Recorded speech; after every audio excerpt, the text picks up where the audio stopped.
Mr. President. So, what I'm getting, Mr. President, is that yung imperfection noong ating programa na War on Drugs, nakabase po doon sa ilang mga local government units na wala ho talagang totoong political will para labanan ito, dahil binabanggit nyo nga po, marami or may ilan sa mga LGUs ang pananaw ay ma-re-elect lang. Re-election. Hindi talaga durugin.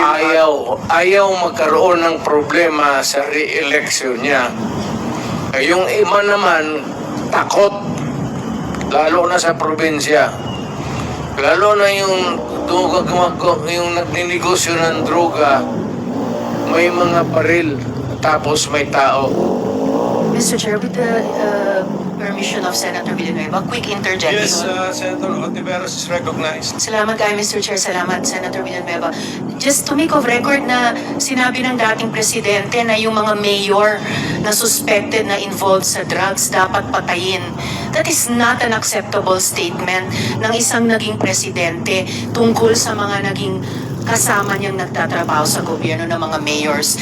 For everyone, whether mayor, whether maliit na drug suspect, kahit pa yung mga high-value targets, may due process. And the president of all dapat ang nag-uphold niyan. So unacceptable po sabihin na ang mga mayor na drug suspect ay dapat patayin. For the record, Mr. Okay, Chair. ma'am. Ganito yan. Mabuti dumating ako dito. Pasalamat talaga ako para lumabas. Ilabas na lang natin yung totoo. Alam mo, pagka mayor, pagka sindikato, hindi mo matanggal yan.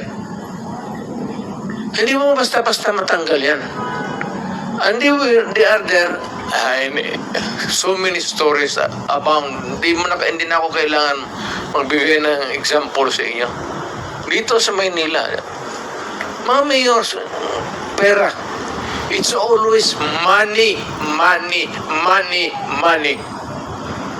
Kaya pagka nandyan, either they are in cahoots with the law enforcers or yung ibang mayor takot.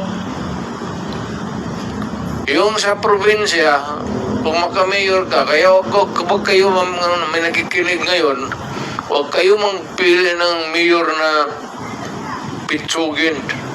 Kasi wala talagang mangyari. Pagka mayroong mga sindikato, ex-policemen, ex-soldiers na may baril, tapos takot kang mamatay, walang mangyari sa syudad mo. You have to, maraming problema na nakatago, ma'am, na hindi natin nakikita. Nasa undercurrent yan. Hindi natin nakikita yan. Sino po ba yung mga yon? Hindi, all over. Mayors. All over. Hindi ko masabi ulo. Just for the record again, Mr. Chair, with thanks to Senator Villanueva, unacceptable na sabihin ng isang dating presidente or kung sinabi ninyo noon nung presidente kayo na ang sino mang suspect, maliit man, malaki, mayor na suspect sa drugs ay dapat patayin kasi may due process po. Salamat kayo, Mr. Chair. Salamat, Senator Villanueva. That is my stand. If you do not agree with me, I'm sorry.